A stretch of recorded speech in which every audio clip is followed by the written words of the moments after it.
শুভেচ্ছা প্রিয় দর্শক, স্বাগত জানাচ্ছি চ্যানেল আইয়ের পর্দায় ফার্স্ট ওয়াশ। এখন কি চায়ের আয়োজনের সাথে আছে আমি দীপ্তি চৌধুরী। প্রশাসনে নিয়োগ, বদলি ও পদোন্নতির ক্ষেত্রে সিদ্ধান্ত পরিবর্তন হচ্ছে। আজ একজনকে সচিব পদে নিয়োগ দেওয়া হলো, তো কাল তাকে ওএসডি করা হচ্ছে।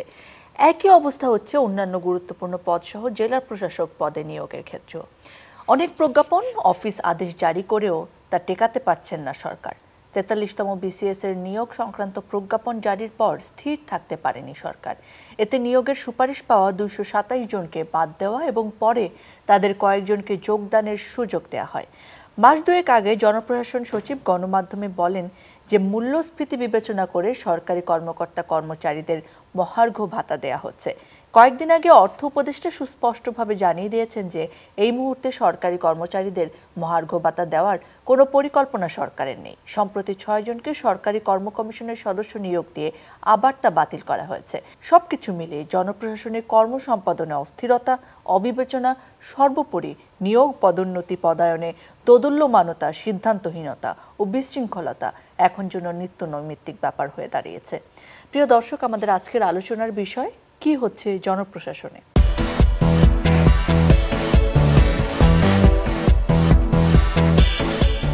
এ বিষয়ে কথা বলার জন্য আজকে আমাদের সঙ্গে উপস্থিত রয়েছেন বাংলাদেশ সরকারের সাবেক সচিব, লেখক এবং গবেষক আব্দুল আওয়াল মজুমদার।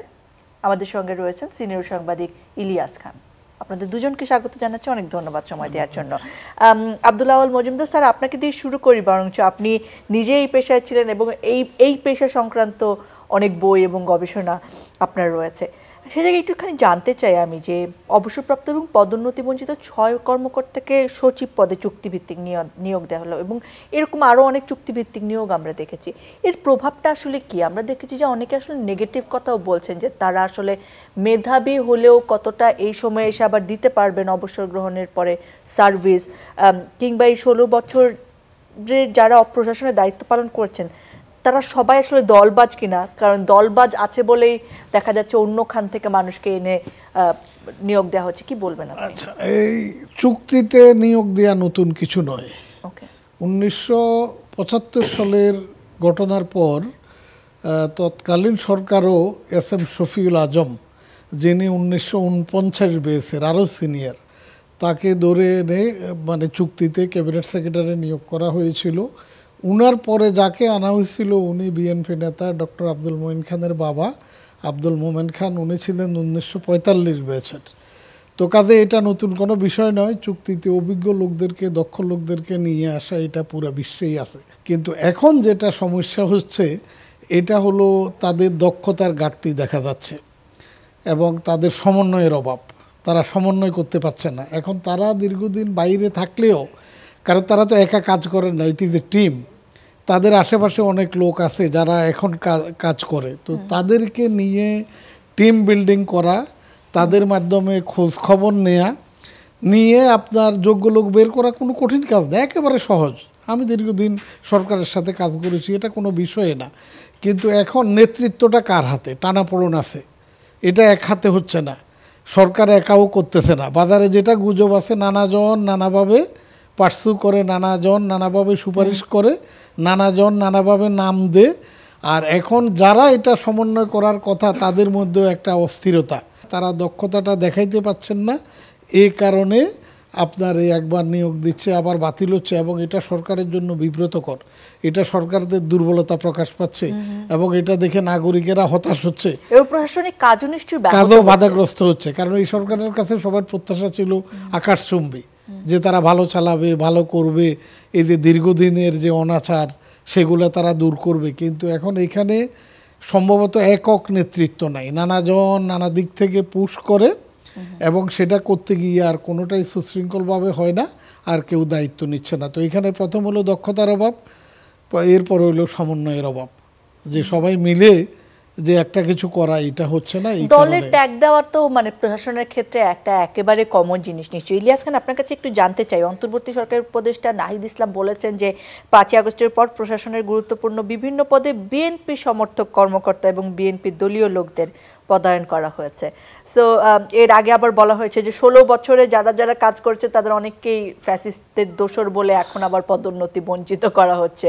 সো সেই জায়গায় আসলে কি বলবে? ইলিয়াস খানের থেকে শুনে এসে আবার আপনার কাছে আমি বলি, ধরুন যারা গত 15.5 বছর দুর্নীতি শাসনের পক্ষে ছিল, এরা যদি প্রশাসনে না থাকেন, সেখানে নেতৃত্ব দিতে পারে কারা বা পদায়ন হতে পারে কাদের? অন্য কোনো দলের কোনো লোক আছে?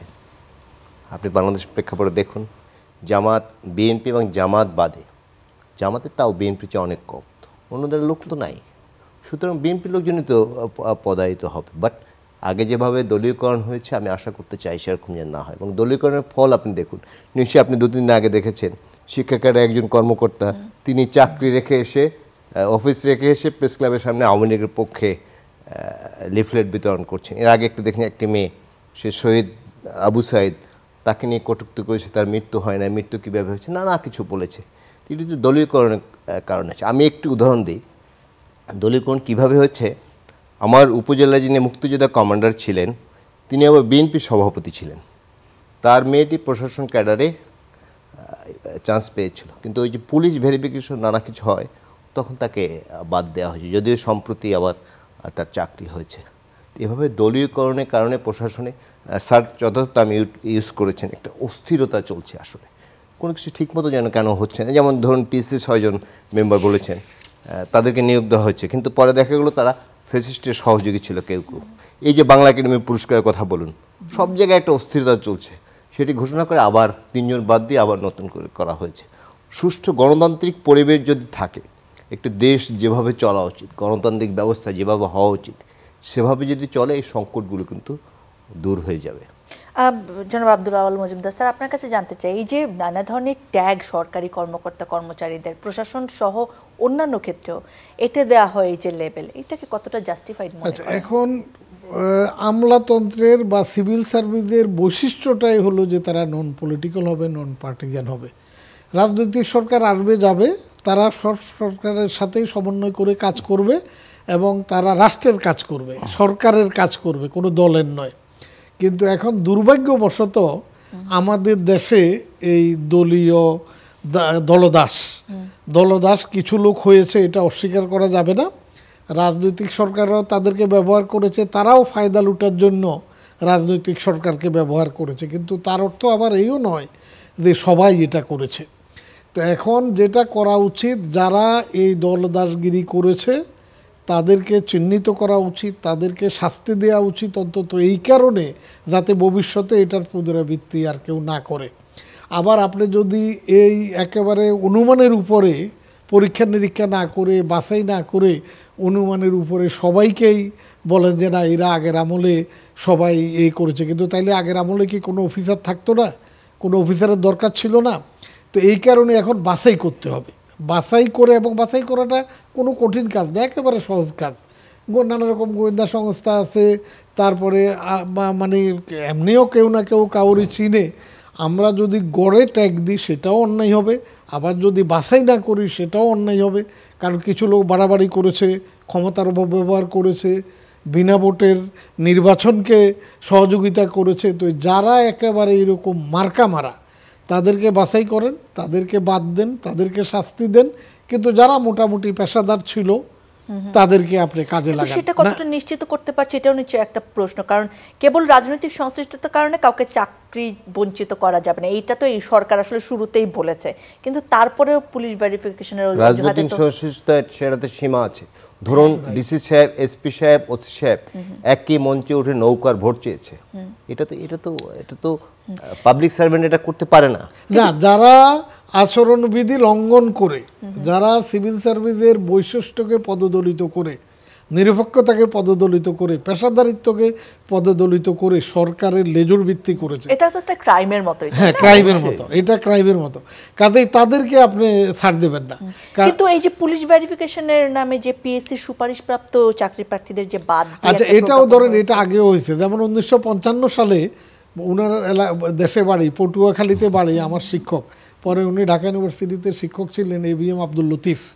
উনি পুরা পাকিস্তানের কম্বাইন্ড মেরিট লিস্টে সেকেন্ড হয়েছিলেন। উনি এসএমলের ভিপি ছিলেন ওই আমলে। তো কিন্তু ওনাকে পুলিশ ভেরিফিকেশনে বাদ দিয়েছে। তো এখন মনে করেন এরকম 2-4টা বাদ দিয়ে ব্রিটিশ আমলেও যায় নাই, পাকিস্তান আমলেও যায় নাই তা না, কিন্তু এখন একেবারে এই গত 15 বছরে পাইকারি হারে গেছে। সময় বদলে যায় কিন্তু সৌন্দর্যের সংজ্ঞা বদলায় না, রূপ বদলে যায় কিন্তু আভিজাত্যের মানে একই থেকে যায়। ঐতিহ্য যখন আপন করে নেয় আধুনিকতাকে, তখন সৌন্দর্য ঠিকই খুঁজে নেয় স্যান্ডেলিনাকে। স্মরণের ছোঁয়ায় তোমার উপমায় বদলে দিলে যে আমার। স্যান্ডেলিনা সো, রূপচর্চায় আভিজাত্য।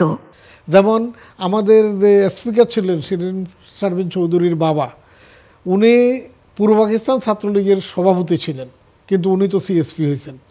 আর এখন আমার মামা, খালু, চাচা কেউ বিএনপি করলে, জামাত করলে আমারে বাদ দিবেন, এটা কি কোনো যুক্তি হয়? এটা কি ন্যায় বিচার হয়?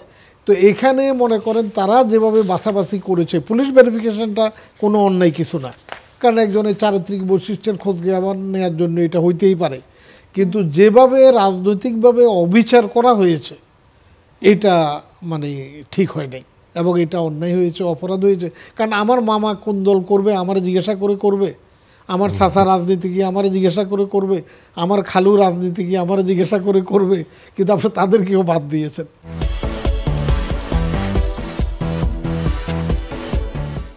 জনপ্রশাসন মন্ত্রণালয় আসলে কতটা স্বাধীন, তারা কি এই প্রক্রিয়া বা সিস্টেমটাও নিশ্চয়ই একটা মানে ম্যাটার করে, কারণ যদি এখানে সরাসরি মন্ত্রী বা রাজনৈতিক দলের এত হস্তক্ষেপ থাকে, সেখানে তারা কতটা আসলে তাদের পেশাদারিত্ব দেখাতে পারবেন। যেমন গত 26শে জানুয়ারি এক পত্রিকার সাথে কথা বলার সময় জনপ্রশাসন মন্ত্রণালয়ের অতিরিক্ত সচিব তিনি মোহাম্মদ ওবায়দুর রহমান বলেছেন যে ঊর্ধ্বতন কর্তৃপক্ষের সিদ্ধান্ত তামিল করাই তাদের কাজ, এবং তারা আসলে পদোন্নতি বা সিদ্ধান্ত গ্রহণের ক্ষেত্রে জনপ্রশাসন মন্ত্রণালয় তেমন স্বাধীন। I fully disagree. আচ্ছা, I fully disagree. I was with the government.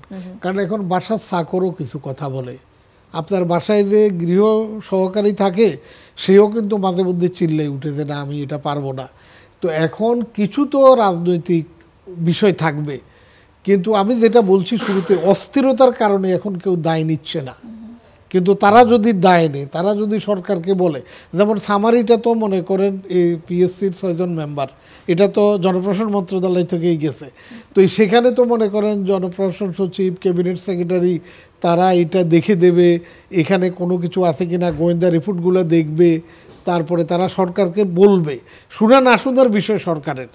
এখন প্রফেসর ইউনূস সাহেব, he is the highest man, he has the liberty to take his decision in his own way, কিন্তু এখন আপনি যদি তার সহযোগী হন তাইলে আপনি তারে বলতে হবে যে স্যার এটা করলে এই সুবিধা এই অসুবিধা, কিন্তু এখন ওই বলা বলিটার জায়গায় কেউ নেই, সবাই আতঙ্কগ্রস্ত।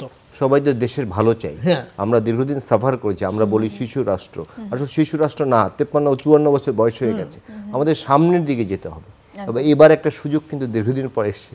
আমরা বারবার আমাদের স্বপ্নভঙ্গ হয়েছে। মহান মুক্তিযুদ্ধের পর আমাদের পূর্বসূরি একটা দেশ উপহার দিলেন, আমরা কিন্তু দেশটা ঠিকভাবে চালাতে পারলাম না। আমরা কি দেখলাম, গণতন্ত্র হত্যা করা হয়েছে, যে গণতন্ত্র যে আমরা লড়াই করেছি বাকশাল করে, তারপর দুর্ভিক্ষ দেখলাম। দুর্ভিক্ষ কিন্তু খাদ্য সংকটের কারণে হয় না, অব্যবস্থাপনা, লুটপাট, দুর্নীতির কারণে হয়েছে। তারপর 90 আন্দোলন আমরা দেখলাম।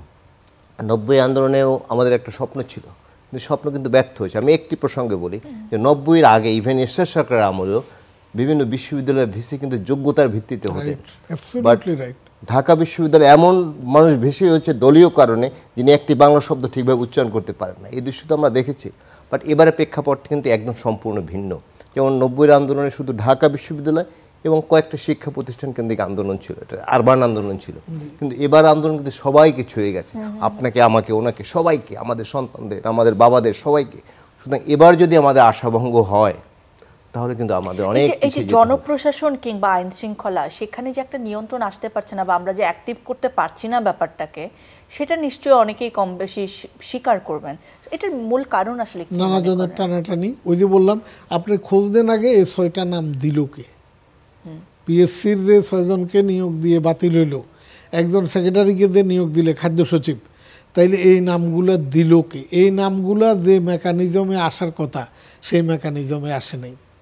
এই নামগুলো নানাজন নানা থেকে জায়গা থেকে ঢুকাইছে, এবং যারা ঢুকাইছে এদের নাম শুনে আর ওই জনপ্রশাসনের অফিসাররা কথা বলে না, মনে করে যে তাইলে আমারে আবার দায়টা কে নেবে ইলিয়াস? অন্যভাবে চিহ্নিত করবে।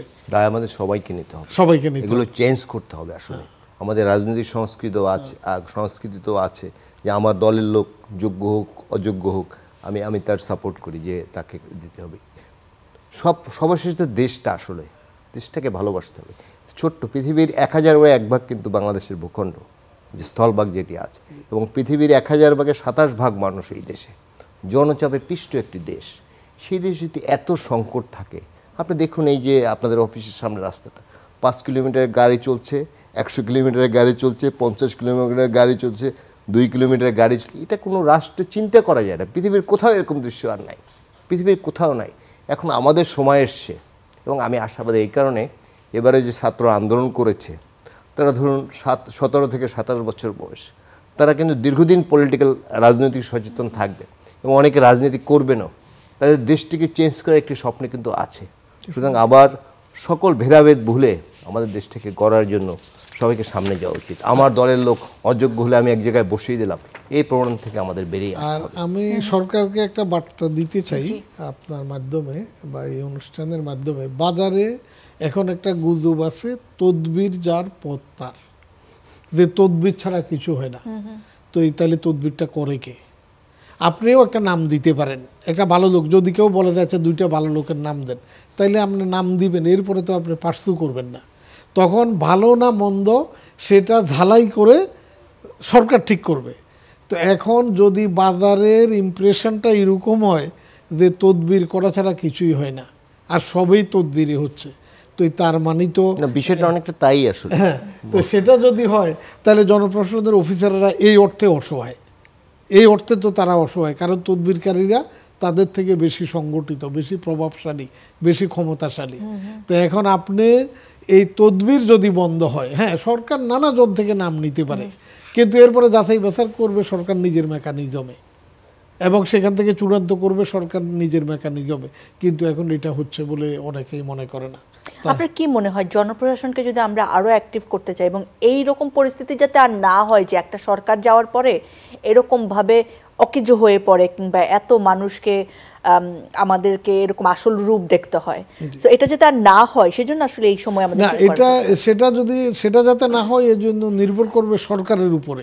সরকার এই অন্তর্বর্তীকালীন সরকার নাকি যে কোনো যতদিন উনারা আছেন, যতদিন উনারা আছেন, উনারা জনপ্রশাসনকে বলবে যে তোমরা খোঁজ খবর নিয়ে এই কাজের জন্য 5টা নাম আমাদেরকে সুপারিশ করো, কিন্তু পরে যদি কোনো অসুবিধা হয় তোমরা দায়ী হইবা, কারণ তোমাদেরকে আমরা বিশ্বাস করতেছি, দায়িত্ব দিচ্ছি। তাইলে এভাবে যদি তাদেরকে দায়িত্ব দেয় তাইলে তারা হয়তো পারবে না এটা আমি মনে করি না, বা কোনোটুকু না পারলে তখন তারাও খোলাখুলি বলবে। কিন্তু এখন এক একজন এক এক জায়গা থেকে নাম পাঠায়, যদি চাপ দেন যে না এটা আমার লোক নিতে হবে, এবং আপনাকে তারা ওইরকম প্রভাবশালী মনে করে ভয় পায়। মেইনলি হলো ওই দিন মির্জা ফখরুল সাহেবের মেয়ে আসছিলেন কোন একটা টেলিভিশনে, আমি দেখলাম, ভদ্রমহিলা অস্ট্রেলিয়াতে থাকেন। আমি 15 বছর ধরে যে কথাগুলো বলতেছি, উনি দেখলাম এই কথাগুলোই আমরা কেউ কাউরে চিনি না। আপনার একটা রাষ্ট্র যদি ভালো চালাইতে হয়, একটা মন্ত্রণালয় যদি ভালো চালাইতে হয়, উনিও একই কথা বলছেন, আমিও একই কথা বলি। নিয়োগ একেবারে মন্ত্রী থেকে শুরু করে সুইপার পর্যন্ত, যদি আপনি ভালো মানুষদেরকে নিয়োগ দেন, সৎ লোকদেরকে নিয়োগ দেন, যোগ্য লোকদেরকে নিয়োগ দেন, এটা হলো প্রথম শর্ত। এখন আপনি যদি যাদেরকে নিয়োগ দিচ্ছেন সেটা সেক্রেটারি হোক, জয়েন্ট সেক্রেটারি হোক, মন্ত্রী হোক, উপদেষ্টা হোক, যদি যোগ্য লোককে না দেন, যে কাজ বুঝে কাজ করে সিদ্ধান্ত দেওয়ার সাহস আছে, এরকম লোকেরা দেন। এরপরে তারা স্বাধীনভাবে কাজ করতে দেন, যে বাবা তুমি তোমার কাজ ঠিকভাবে করো, তুমি আটকে গেলে আমি আসি, আমাকে বলবো, আমি তোমার পাশে দাঁড়াবো, আর যদি তুমি ইন্টারন্যাশনালি অন্যায় কিছু করো তাহলে জবাই হইবা। এই সদিচ্ছা আমাদের কতটা ছিল? আমাদের একটা বেলিয়ে দেওয়ার প্রবণতা কিন্তু আছে। ধরুন পলিটিক্যাল গভর্নমেন্ট প্রেশার বিভিন্নভাবে ক্রিয়েট করে, কিন্তু সেটাই বলছি যে সদিচ্ছাটা তো দরকার। অনেক কর্মকর্তাও আছেন, যেমন এখন অনেক কর্মকর্তা আছেন তারা সরকারের পক্ষে বা বিএনপির পক্ষে বা জামাতের পক্ষে লোক হিসেবে নিজেদের জাহির করতে চান অনেক সময়। হ্যাঁ, এই প্রবণতা থেকে বেরিয়ে আসতে হবে। তারা যদি ঠিক অবস্থানে থাকেন এবং ঠিক কাজ, যদি আমি একটা অবৈধ দাবি আপনাকে করলাম, আপনি করলেন না, আমাকে বুঝিয়ে দিলেন, আমি শেষ পর্যন্ত আমি কিন্তু আপনার উপর রুষ্ট হব না যে না আসলে আমার দাবিটি তো অবৈধ ছিল। সুতরাং রাজনৈতিক নেতাদের চাপ থাকেই সবসময়, তারা যদি বোঝানো হয় যে এই কাজটি ঠিক হচ্ছে না, ধরেন একজন অযোগ্য লোকের নাম পিএসসি সদস্য পদে দিলেন যে একে বানানো হোক, তখন যদি সংশ্লিষ্ট কর্মকর্তা বড় কর্মকর্তা বুঝান যে এই লোকের ব্যাকগ্রাউন্ড একে এখানে দিলে এটা একটা শিক্ষার বিষয়, এখানে একে দেওয়া ঠিক হবে না।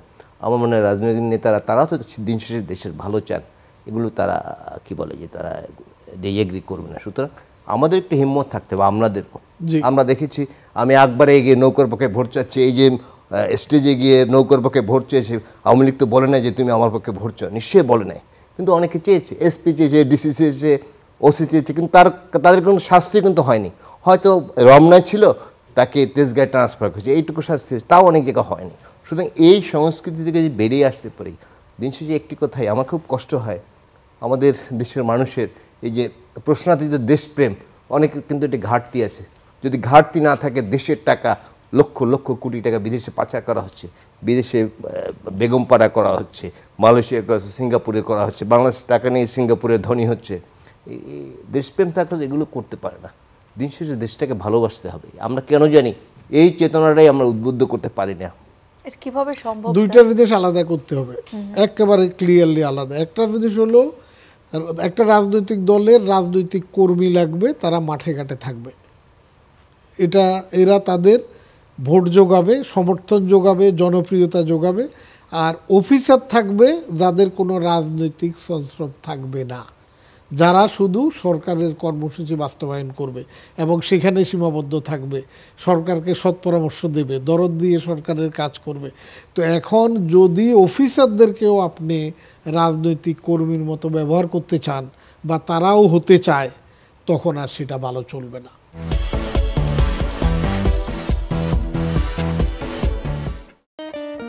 সারাদিন ল্যাপটপ, ফোন আর অফিসের কাজ। আমি চললাম, তুমি থাকো তোমার কাজ নিয়ে। হয়তো তোমারই জন্য হয়েছি যে প্রেমে বন্য। আমাদের মধ্যে এখনো প্রেম আছে, জানি তুমি অনন্য, তাই শুধু তোমাকেই চাই। জীবনের প্রতিটি মুহূর্ত হয়ে উঠুক স্পেশাল। ত্বকের যত্নে রোজ অয়েল এক্সট্রাক্ট এবং ময়শ্চারাইজার সমৃদ্ধ তিব্বত পমেড। যারা আসলে নিয়োগ পান, তাদের ট্রেনিং বলেন বা অন্যান্য কিছুর মাধ্যমে তাদের মধ্যে যে তাদের আদর্শগত চিন্তাটা ডেভেলপ করতে হবে, কারণ সব মানুষ একই ব্যাকগ্রাউন্ড থেকে আসে না, হয়তো একই রকম সামাজিকরণ বা বড় হয়ে ওঠা না তাদের। সেই জায়গায় কি আমরা যথেষ্ট শক্তিশালী আছি স্যার? আমাদের সিস্টেম কি বলে? নাই, সেটা শক্তিশালী নাই। এবং ওইটা যেইটুকু শক্তিশালী ছিল নানা প্রলোভনে, নানা লোভে, সেটাও আপনার নষ্ট হয়ে গেছে। একটা বেয়েছে 300 অফিসার, একটা কথার কথা নেওয়া হয়েছে, 300 অফিসার তো আর সেক্রেটারি হবে না, ওই 300 থেকে সেক্রেটারি হবে হয়তো 50 জন বা 60 জন। কিন্তু এখন লাজ লজ্জাও আমাদের এখন আর নাই। এখন একেবারে 300-র মধ্যে যে 300 নম্বরের, সেও মনে করে যে আমি সেক্রেটারি হব। তো এই কারণে আপনার, এবং এটা রাজনৈতিক লোকেরা যদি ঠিক হয় এবং এই প্রশ্রয় যদি না দেয়, তাইলে হয়তো সময় লাগবে, কিন্তু আমরা শুদ্ধ হতে পারবো। এই 5ই আগস্টের পরে এটা থেকে বের হওয়ার চেষ্টা করছে, আপনি কি দেখেছেন? না, ওই যে বললাম, এর থেকে বের হওয়ার চেষ্টা করলে তো পিএসসি 6 জন মেম্বার নিয়োগে অসুবিধা হইতো না। তারপরে সেক্রেটারি একজনকে যে নিয়োগ করলাম, বাতিল করলাম, ডিসি নিয়োগ করলাম, বাতিল করলাম। ওই যে বললাম, সমন্বয় নাই, তদবির টানে, যে যেদিকে পারে টানে, যার কারণে ভুল ত্রুটিটা হচ্ছে। এখন যদি এখানে বার্তাটা একেবারে ক্লিয়ার হয় সরকারের পক্ষ থেকে যে না, এখানে আর কেউ মাথা গলাবে না, এস্টাবলিশমেন্টকে, ক্যাবিনেটকে দায়িত্ব দিলাম, তারা এটা করবে, তারা যদি ভুলভ্রান্তি হয় তাইলে তারা মানে শাস্তি পাবে, আর তারা যতটুকু পারে ভালোটা যোগাই দেবে। মানে অযাচিত হস্তক্ষেপ আসলে আমাদের একটা বড় দুর্বলতা বা আমাদের জন্য একটা, এবং এটা সব আমলে থাকে। আর একটা ইম্পর্টেন্ট কথা বলেছেন, 300 জন কর্মকর্তা এই সচিব যদি হতে চায়, তারা কিন্তু নানা তদবির করবে, নানা ধরনের তদবির করবে। হয়তো রাজনৈতিক নেতার কাছে কি ধর্ণা দিল, এই আর্মিদের কাছে কি ধর্ণা দিল, বিভিন্ন জায়গায় ধর্ণা দিবা। এই বাস্তব অভিজ্ঞতা আমাদের কিছু আছে, এই জন্য বললাম। এগুলো যদি নিবৃত্ত করা যায়, তাহলে কিন্তু আসলে সিচুয়েশন চেঞ্জ হবে। আমরা সংস্কার কমিশন রিপোর্ট দিয়েছে, দেখি কি কি দিয়েছে, এবং আমরা তো সবাই চাই দেশটি ভালো চলুক, গণতান্ত্রিক Definitely, পন্থায় চলুক। definitely. সেটি একদমই চাই, শুনে আমরা আশা করতে চাই ভালো হবে। সেই ভালো থাকার কামনা আজকে শেষ করতে চাই। অনেক ধন্যবাদ আপনাদের দুজনকে সময়ের জন্য এবং মূল্যবান মতামতের জন্য। ধন্যবাদ প্রিয় দর্শক, আপনারা যারা সঙ্গে ছিলেন এতক্ষণ। বাংলাদেশের স্বার্থ হোক সবার আগে, এবং সেই জন্য আমাদের যে যে প্রতিষ্ঠানগুলো রয়েছে, এই প্রতিষ্ঠানে যে ব্যক্তিরা রয়েছেন দায়িত্বে, তারা যেন তাদের কাজটুকু যথাযথভাবে পালন করেন, এই প্রত্যাশাটুকু রেখে আজকের আয়োজন শেষ করছি দর্শক। আবার দেখা হবে, আবার কথা হবে।